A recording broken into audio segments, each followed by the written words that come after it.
Hey YouTube, so today I'm gonna tell my story about my stillborn, and I've been putting this video off for a really long time for a bunch of different reasons, mostly just because I wasn't ready.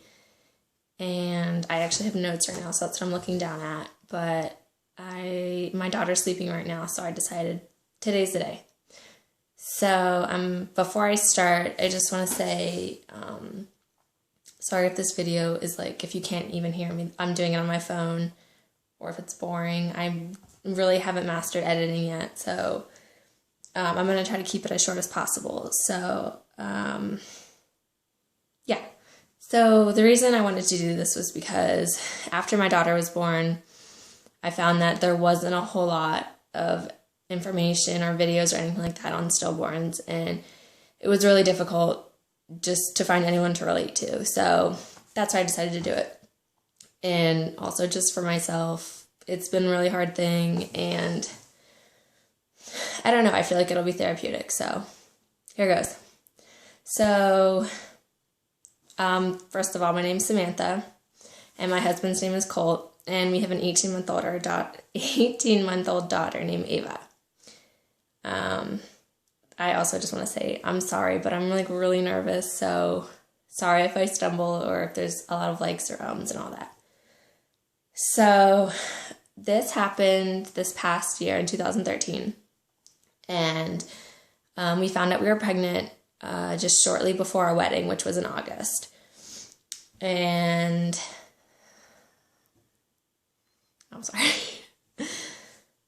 So right off the bat with the pregnancy, it was just really different than it was with Ava. I was craving different things. I felt different. It was hard because I wasn't really as attached to the pregnancy as I was with Ava. With Ava, I was so excited, and it wasn't that I wasn't excited this time. There was just so much going on that I just couldn't get myself into it.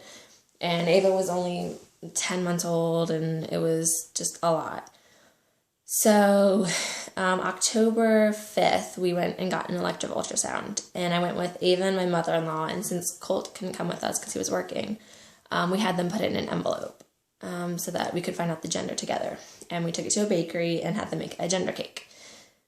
And we found out we were having a girl.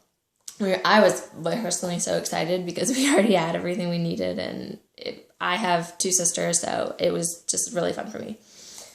So that was on the 5th.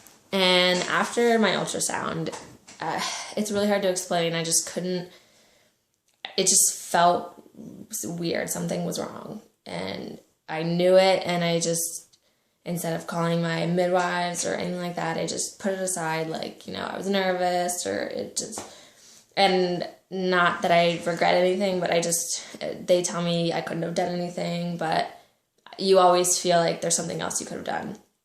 So, around 21 weeks, I had my ultrasound through my doctor, which was kind of late. It's normally the screening's around 18 to 20 weeks, so they wanted me to get in as soon as possible.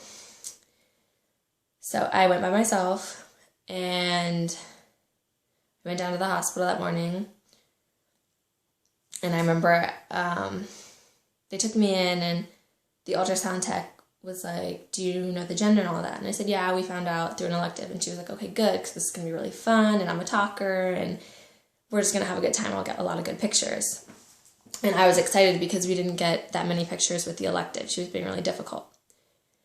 So, and I had been through this previously. I knew how long it took. It was going to be like 45 minutes for the screening.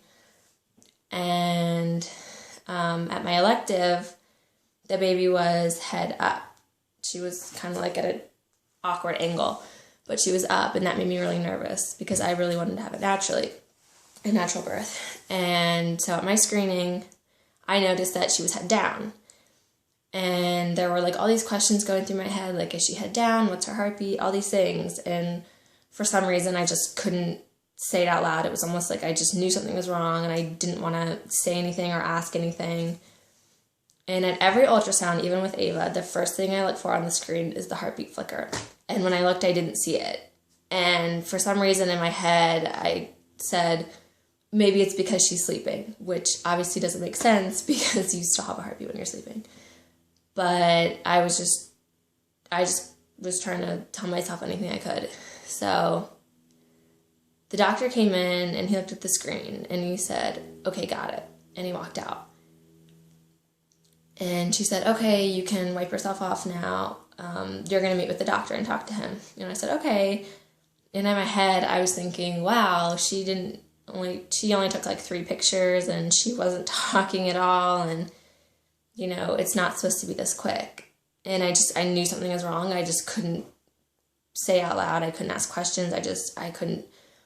So she takes me to this room and there's a plaque on the side of the door that says private. And so I immediately knew, okay, something's wrong. And the doctor opened the door and all you see in the room was these 2 couches and a coffee table with a box of tissues. And I knew he was going to tell me that there wasn't a heartbeat. I don't know why. I knew. So I go and sit down and the doctor comes in and he says, I have some really, really bad news. And he sits down and he says, the baby has no heartbeat. And I immediately lost it and I started bawling and I said, no, no, no. And I'm crying and crying. And I don't know if maybe it's because they do it, all the time, but he just got up and he said, sorry, and walked out. And so it was really, no sympathy. And so this nurse comes in and she sits down and she says, I'm so sorry. Is there anyone you want me to call? And I just said, I need my husband. I need my husband. And I'm just crying over and over, repeating it. And she says, do you want me to call him? And I said, no, I need to call him myself. So I called him and he was at work. And I said, I need you to come down to the hospital. It's an emergency. And he said, why? What's wrong? What's wrong? And I said, I can't tell you. I just need you to come down here. So he was on his way and I kept crying and I was hyperventilating. And the nurse was like, you need to stop, drink water. You can't be doing this. And I was just so angry. And I was like, stop, leave me alone. I just wanted to be by myself. And so finally my husband got there and he came in and the nurse left and he said, what's wrong? And I said, the baby has no heartbeat. He said, what? And I said, I screamed, she's dead. And we both just started bawling. And so, sorry.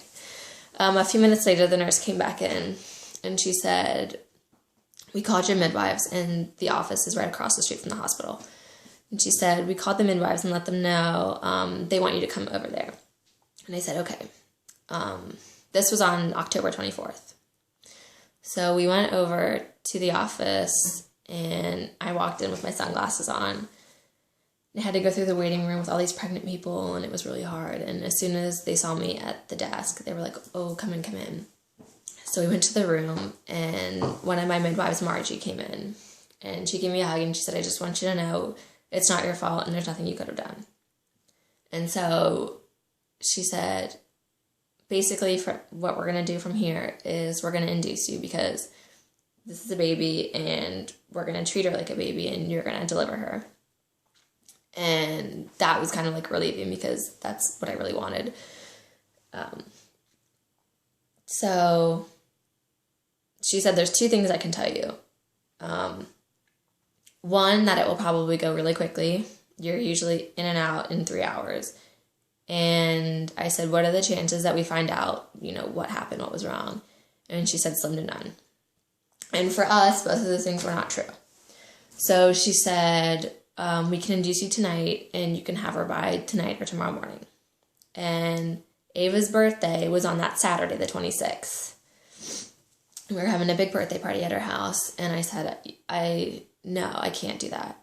And she's like, I said, Ava's birthday is Saturday. And she says, well, yeah, I understand. You just, you want to get it over with and be home with your family. And I said, no, I need to deal with, Ava's birthday. I don't want it, as weird as it sounds, I didn't want it to take away from her birthday. I didn't want it to be some kind of grief party. I wanted it to be Ava's birthday party and deal with it separately afterwards. And so that's what we chose to do. And even to this day, I'm so glad we did it that way. So we went home and Colt just came home. We didn't go back to work. And my mother-in-law was at the house watching Ava. And so we came in and Colt didn't get home. I got home before he did. And So I came in and I didn't really say anything, and she was like, oh, Ava did well or whatever, and I said, okay. And she said, is everything okay? And I said, no. And we told her what happened, and she was just, in shock, obviously. And so she was the only one who knew before Ava's birthday what was going on. And so Saturday, we had Ava's birthday and everything, and Sunday was the day that I was going to deliver. So they said Sunday morning at 7 o'clock was when I was going to come in to the hospital.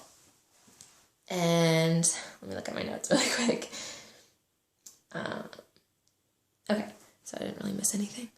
So Saturday was Ava's birthday and everything, and we had planned to have my mother-in-law come back over on Sunday and watch Ava, since we thought it was going to be really quick, and that's what they told us. And so the couple days between the appointment and Sunday, we had never really talked about names, and in my head I would think about it. I would always say the baby, the baby, the baby. And all of a sudden after this appointment, it was Katherine. That's all I heard in my head. It wasn't the baby.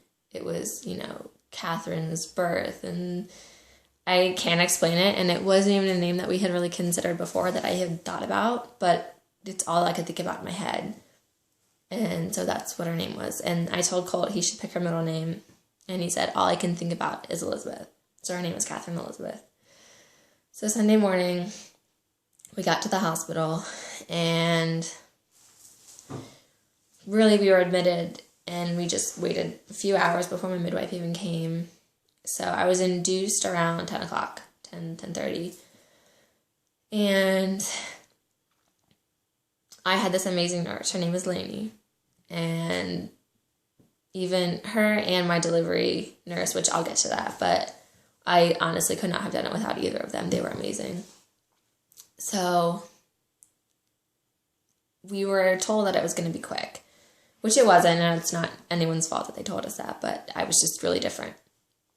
And my body was holding on to the pregnancy, as hard as it could, which, immediately after we found out she had passed away, in my heart, I just felt, if we don't find out what went wrong when she's born, I don't feel like we'll ever find out.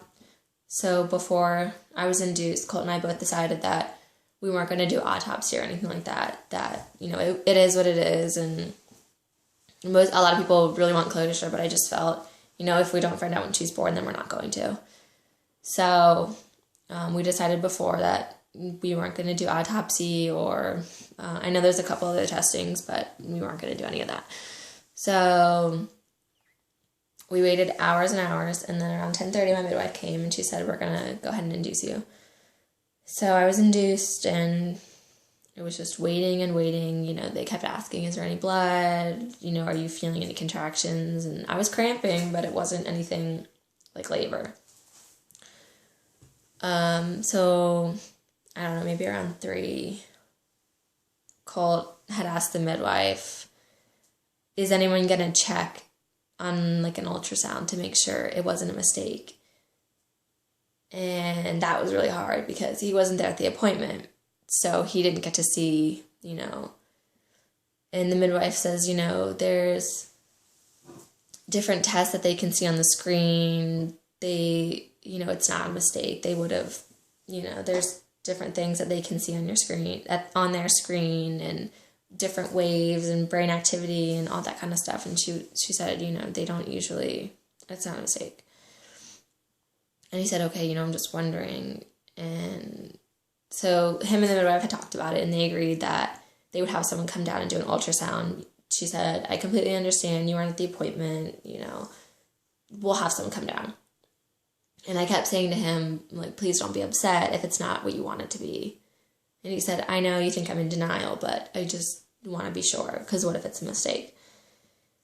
So someone comes down, and they do the ultrasound and everything, and it was almost as hard as hearing it the first time.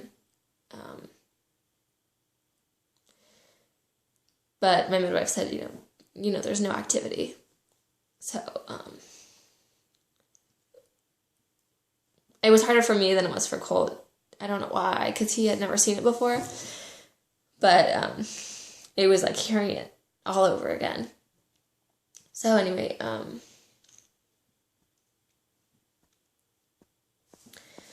so around 10 o'clock, they were giving me Cytotec, by the way. Ooh, I'm sliding.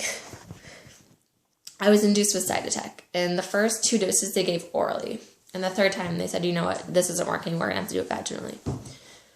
So they gave me my 3rd dose around, not 10 o'clock. It was probably like 9:15, I want to say. 9:15, they gave me my 3rd dose. And Lainey came in and she said, I'm sorry, I'm getting ahead of myself. Around 7 or 8 p.m. on Sunday, Lainey came in, which was my nurse. And she said, my shift's over and I have to go home. And I started crying and I said, no, I can't do this without you. Like, please don't leave me. And she said, don't worry, you're in really good hands. Katie's coming in. And so she introduced me to her. And so Katie was with me. And her name was actually Katherine, which was really ironic. And it just kind of confirmed, this is her name. So around 9:15, they gave me my 3rd dose, and they said, stay in bed for at least an hour so that it kind of takes and it doesn't, slide out or anything like that. And around 9:30, just 15 minutes later, I was having really strong contractions. And they kept asking, you can have an epidural, you can have all this other stuff. And I said, no, I really want to do this naturally, which originally I had planned on doing it naturally. And once we found out she had passed away, I just said to myself, this is something I really want to do for her and myself. I have to do it. So they kept asking me, which I kind of wish beforehand I had told them, like, I am going to do this naturally, because it was like so much pressure. They just kept pushing it on me. So, it was painful, but it was worth it. So, and I also wasn't able to eat that whole day. So this is, 9 o'clock at night, and I had gotten up at 5:36. So I was dizzy and nauseous, and I ended up vomiting. But it was actually kind of a good experience. It was like, I wasn't in angry labor. I was in a lot of pain, but we were laughing. And so, around 10 o'clock, I kept telling Katie, I need to get up. I need to go to the bathroom. And she said, no, they really want you to stay in bed. I'll give you a bedpan. And I threw up really hard at the same time. And I felt this rush. And I thought I was peeing. And I said, I think I just like wet the bed. And she looked and she said, no, it's blood. It's your water breaking. And I said, I still really feel like I have to pee. And I had to the whole time I was contracting, but it was, you have 15 seconds between contractions at this point because it's going so quickly. I was induced 3 times, so the medicine's really kicking in now. And they were really painful, so I couldn't concentrate to pee. So I was like, look, I really just need to get up and go to the bathroom. And I sat down, and immediately all the pain went away. And I felt a pop. And Katie came in. I was yelling, Katie, Katie, come in. And she came in, and she said, what's wrong? And I said, I feel her. And she said, what do you mean, the baby? And I said, yes. And she looked down, and she said she saw Catherine's feet. And I swear it was her head, but she said it was her feet. And so she pulled the emergency cord in the bathroom. And at this point, 7 or 8 nurses rush in. There's like alarms going off, and she's on like a walkie-talkie trying to call my midwife in. And Colt's standing by the door, and he's bawling like he's not in the bathroom. He's standing by the hospital room door, and he's just bawling. He's so scared, and he didn't know what was going on. He just sees all these people rush in, and at the time it was like relief for me. It was like, I did it. She's here. Like, that's all I wanted. And so Katie's holding her in like this so that I can get back to the bed. And so a bunch of nurses are holding on to me and trying to get me back to the hospital bed. And Colt's standing by the door crying. And I'm like, come here, come stand next to me by the bed. And so my midwife came and delivered her, and she said, do you want her right away, or do you want us to take her over to the incubator? And I said, go ahead and take her, because, I want to deliver my placenta and then, have my time with her. And she said, are you sure? Because it could take like an hour. And I said, yeah. So they gave me a shot of, I can't think of what it's called, but they gave me a shot in my thigh to speed up the process of my placenta coming out. And within 5 minutes, it was out. I must just be really rare, but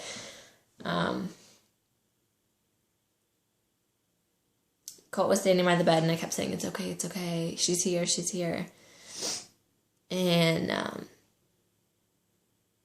Katie came over with her, and she said she's perfect. And she walks over, and Katie starts bawling. And she said, I'm so sorry. And she hands her to me. And I immediately start crying. And Colt starts crying. And, Katie's hugging me. And it was so hard. But to have Lainey and Katie, who are my nurses, were just amazing. And it's not something that you would expect. You just think, they do this all the time. And they're just nurses. They don't care about you. And so it was really nice. Sorry, I keep looking out the window. So we also, I keep saying so too. I'm just trying to think. Lay Me Down to Sleep, or Now I Lay Me Down to Sleep, is a nonprofit company. They're volunteer photographers, and they'll come and take pictures for you. So my nurses called them right after I delivered, which was at 10:05 p.m. And within 15 minutes they were there. So they took pictures for us, which was really nice. And so after they left, we just had time to ourselves. And we didn't have any family meet her, actually, which I think some people are probably like, why not? But it's just something that we had decided, we went back and forth on, but we decided this was for ourselves. We just needed to do this by ourselves. And we also had thought about having Ava come down and meet her. But at that point, it was like 11 o'clock at night, and she was already asleep, and we just decided we weren't going to. So then a couple hours later, we went to sleep, and they kept Katherine next to me in the bed. And it was so bizarre, because it was like I kept waking up in the middle of the night to check on her like I would with Ava when Ava was in the hospital. And at one point I asked the nurse to bring another blanket because it was really cold in there. And it was really strange. So the next morning, we were discharged around 10 o'clock in the morning. And that was really hard too, because, she wasn't coming home with us. And so right after we left the hospital, the nurse came and got her, and then we left the hospital. And we had to stop by the funeral home on the way back home to make arrangements. So we got there, and I said, let's just go get this over with. I want to get home to Ava, which I didn't mention, but this was the first time that we had ever left Ava overnight with anyone. Actually, for me, more than, several hours. Ava's always with me. So we went and made arrangements, and I stayed composed until the director said, is there anything that you want to put in the casket? We were deciding whether to have the funeral at the funeral home or just to meet them at the cemetery and all this stuff. And I said, well, it's just going to be Colt and Ava and I. So I don't really want to, I don't want to take up your space at the hall, so we can just meet at the cemetery. And he said, well, if you want to put anything in it, you can just give it to us. I'm sorry again. You can just give it to us, and we'll put it in for you. And I realized then that,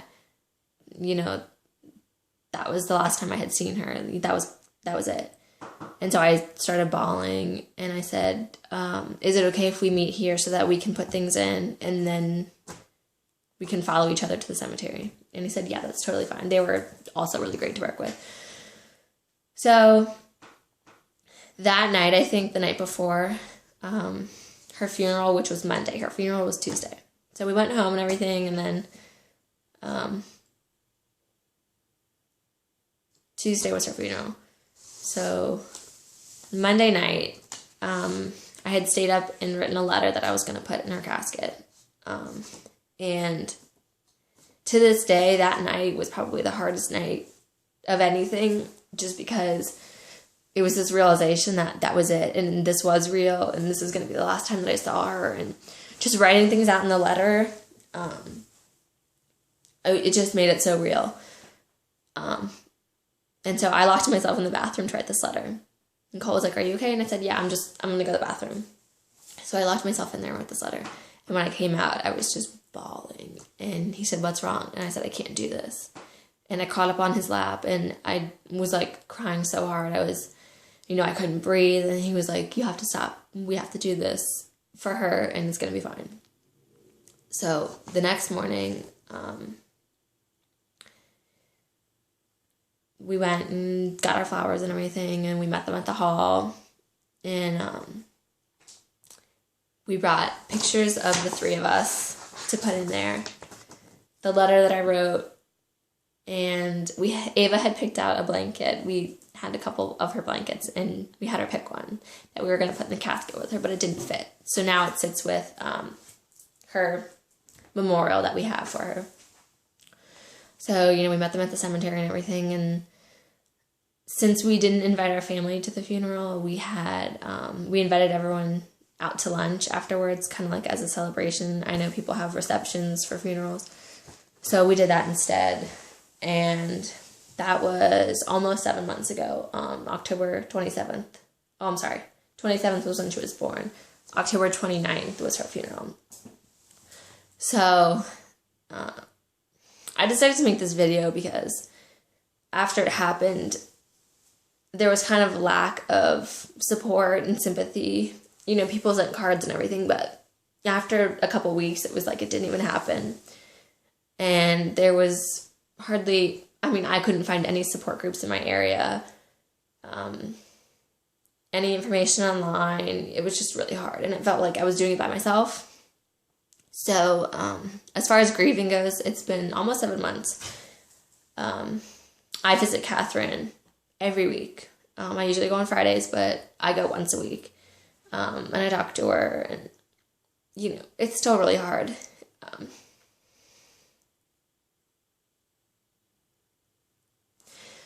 So things that I find that are helpful, I just started journaling maybe 2 or 3 months ago, and I don't do it very often. The plan was that I would do it a lot, but I haven't. But even like the few entries that I have, I'm so glad I wrote them.